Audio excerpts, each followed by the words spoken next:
Alors, salut à tous les amis. Alors, ce nouveau numéro de jeux vidéo magazine, voilà, le dernier en date. Ici, eSports FC 25 2025, donc, en couverture de ce numéro.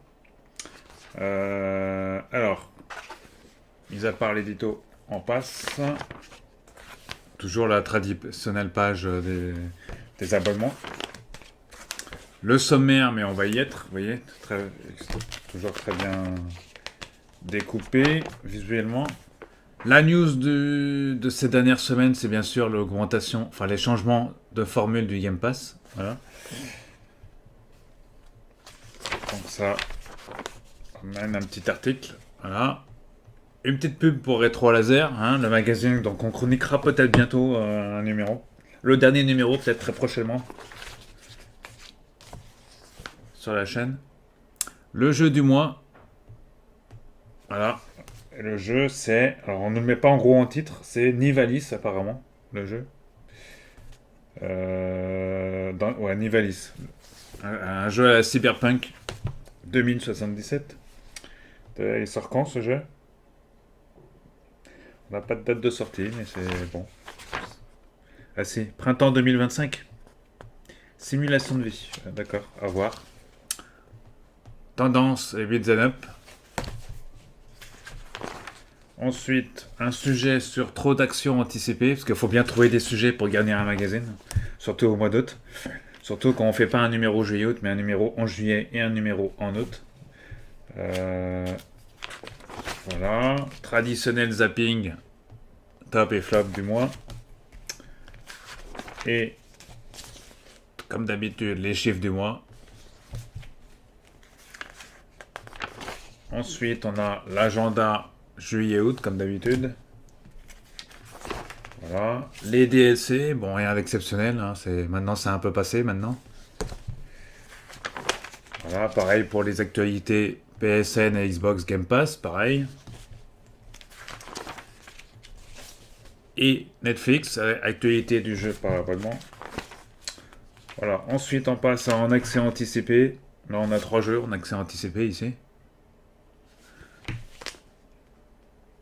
On a 3 jeux, voilà, en accès anticipé. 3 jeux sur PC uniquement. Puis on fait un focus sur les jeux Funko Fusion de Lego à Funko Pop, hein, dans tous les jeux de ce style là quoi. Voilà. Un petit dossier sur le sujet en 2 pages. L'horreur façon Blumhouse. Voilà, Blumhouse, éditeur de jeux vidéo culte. Ah, ça fait que 2 pages, d'accord. Il faut bien garnir les pages. Vous allez me dire, faut bien garnir les pages. Couverture eSports 2020, FC25 maintenant. Voilà. Juste après, pendant les JO. Voilà, 2 autres pages sur le sujet. Là, on peut dire que c'est assez garni, parce qu'il y a encore 2 autres pages. Voilà. Un dossier sur la Switch, la console de Nintendo, elle se rebiffe alors qu'on l'imaginait dépourvue de jeux jusqu'à l'arrivée de son héritière. La Switch va encore vivre de beaux jours en 2024 et 2025. Donc là, on nous met une grande image de fond, voilà, d'ouverture. Ça veut dire que c'est vrai que ça remplit les pages. Ici, le nouveau Zelda, qui sort en septembre 2024, hein, il arrive.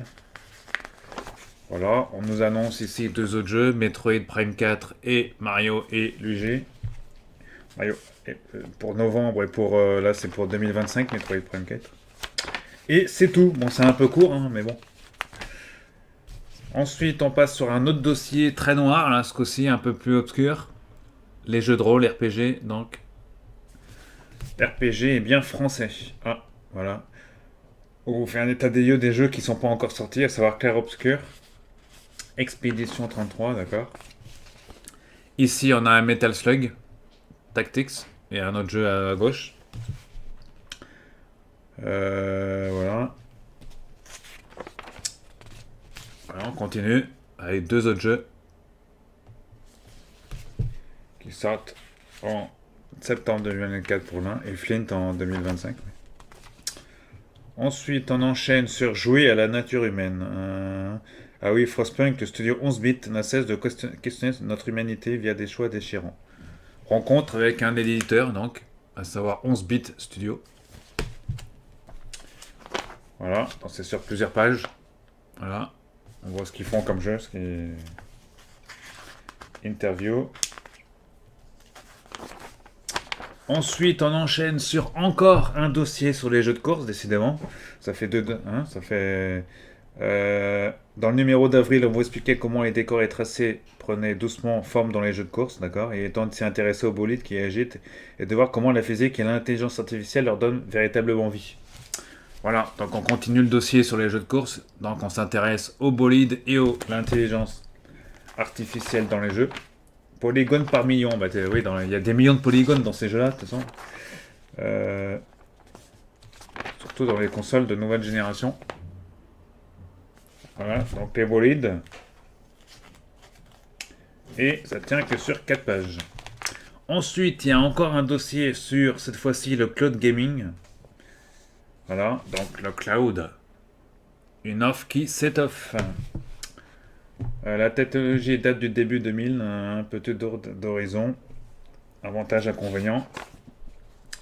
Et dans le même dossier, on vous met les différentes Amazon, Luna, Blacknut, voilà, Payday 3, Nvidia, etc., Shadow, les différents services. Voilà, on a bien sûr le Xbox Game Pass, forcément, avec ses jeux en cloud. Voilà, le streaming chez PlayStation également, quels sont les jeux voilà, dans le premium, plus premium, parce que c'est dans le plus premium. Oui, ils ont mis Xbox Game Pass Ultimate, parce que c'est dans ce service-là qu'on peut jouer au gaming. Et là, ils ont mis 5 sur 5. Pareil pour le PlayStation Plus, Sony PlayStation Plus Premium, pareil. Et 2 autres services à côté, aussi sur le streaming. Comme quoi, le streaming a encore de beaux jours devant lui. On enchaîne sur des jeux, avant les tests, les jeux en développement. Donc ici, on a 2 jeux, dont un jeu qui s'appelle Dead Rising 2 Remaster, qui sort le septembre 2024 d'ailleurs, sur les PC, PlayStation 5, Xbox Series. Resident Evil avec des zombies, Capcom. Wonderstop, ça c'est sur PC, PlayStation 5. Ici. Une petite pub pour jeuxvideo.com, logique. On continue avec 2 autres jeux, Les Fourmis et Valorant. Valorant, dont il y a déjà... les gens ont pu y jouer sur un extrait de jeu, enfin, ou une preview ou avant. Je sais plus si c'était le DLC ou... c'était il n'y a pas très longtemps d'ailleurs. Et Les Fourmis de chez Microids. À voir si le jeu va être intéressant, parce que souvent Microids, il y en a qui sont déçus au bout d'un moment, mais bon. On espère que ce jeu sera à l'attente des joueurs. Ouais. 2 autres jeux, ici, annoncés. Voilà, sur PC et PlayStation 5 notamment, et Xbox.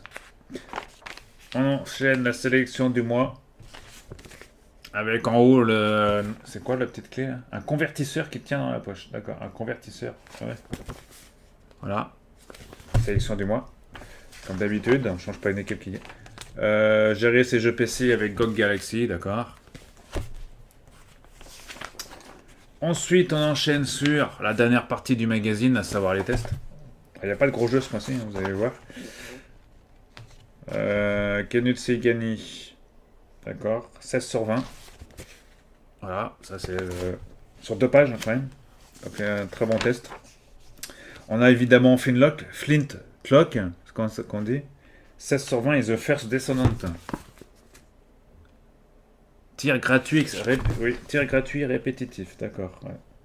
Et ça, c'est sur toutes les consoles aussi et sur PC. Ok, donc. Ensuite, on a Chia et Donjon, un jeu là, Donjon des Interberg. Voilà. Là, c'est une exclu Xbox, hein, ici, les donjons de PC, Xbox. 16 sur 20. Il y a beaucoup de 16 sur 20 ce mois-ci. Free to play, d'accord. Zenless Zone 0. Et ici, 16 sur 20 encore. Voilà, Nintendo World Championship 12. Time Galaxy 15.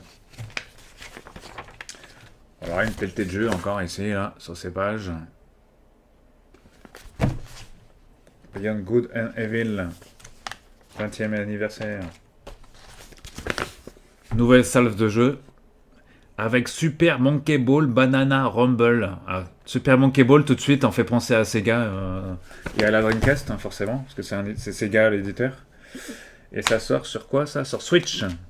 Nintendo, d'accord. Sega signe le grand retour d'une franchise qui tentait en vain de se réinventer. D'accord. Mais dans les prochains mois, on va avoir d'autres jeux Sega, notamment Crazy Taxi et compagnie.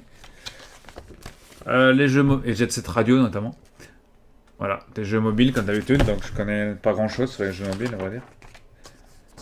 Et bonus dans le rétro août 2024.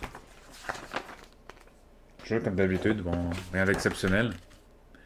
Un petit placement de produit, tiens, de la pub pour Assassin's Creed. Là, c'est pas le jeu, hein, celui chez Omak et Box, hein, parce qu'ils font beaucoup de pubs dans jeuxvideo.com d'ailleurs, le magazine. Je pense qu'il doit avoir un très gros partenariat avec le magazine. Vu le nombre de pages de pubs qu'on trouve dedans. Enfin, tant mieux, ça leur permet de vendre leurs produits, en tout cas, parce qu'ils font des choses bien quand même. Voilà. Jeux vidéo. Donc, magazine qui n'est pas un numéro exceptionnel, on va dire, ce mois d'août. Hein, c'est pas un numéro. J'ai envie de dire, c'est pas un numéro indispensable ce mois-ci. Hein, autant le précédent numéro l'était, ce qui chroniquait les jeux à venir, mais là, celui-ci n'est pas totalement indispensable, comme quoi au mois d'août, faire un magazine en juillet et en août, c'est pas forcément. Mais bon. Après, tant mieux si les ventes sont bonnes, mais bon. Voilà, à part eSports, hein, pas quelques pages sur le sujet. Voilà, et quelques dossiers, bon, quelques dossiers dont on pourrait peut-être s'en passer, de ces quelques dossiers, mais bon. C'était pas des dossiers hyper pertinents non plus, mais bon. On espère que le numéro de septembre sera plus intéressant, parce qu'il faut mettre du contenu intéressant pour. Voilà. Il y aura sûrement les jeux de la rentrée, hein, forcément. Et en septembre, il y a des salons qui arrivent aussi, donc notamment le Gamescom, je sais plus, le Gamescom, je sais pas quoi là. Gamescom en Allemagne ou je sais pas où là, qui sera d'ailleurs dédié qu'à la Xbox d'ailleurs. Ça veut dire que Sony va avoir son salon. Plus tard, d'après les journalistes, Sony va présenter peut-être sa nouvelle console PlayStation Pro. Elle sera présentée au Tokyo Game Show. Parce que Sony aura un stand là, au Tokyo Game Show. Il y aura aussi de Nintendo, mais ça on en parlera plus tard. Bon visionnage à tous et à très bientôt. Vidéo très courte. Vous voyez, quand c'est moins intéressant, c'est plus court. Et c'est comme ça. 12 minutes. Allez, on est à 13 minutes là, c'est très court. Bon jeu à vous, bonnes vacances pour ceux qui y sont et à très bientôt.